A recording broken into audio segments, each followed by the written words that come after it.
Hemi te pani hi no pangtana kan cha hei Johnson milk and rice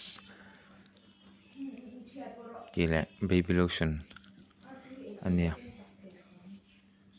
ase hei tui ril vek ani ma hi mo tu chuan hei po hi yang khani tui ril tur hi ni lo sim sim a chuan hei expiry date le manufacturing date te vel engkim MRP za chong te pawh khu hei chem te hriam ang lo khan knife khan an hlep thla veka chuan atang an bel nana chuan hei pawh hi ni ngai ka ring kan khawk chin ange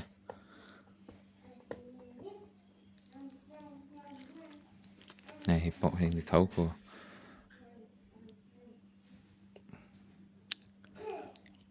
sang ni som ni pare ni chun ma ni kom bel chon le chop ni mo hi chu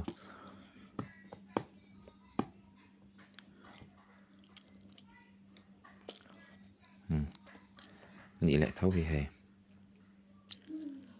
an phakar ve khop mai in lo film khur thei na na kan lo da ni e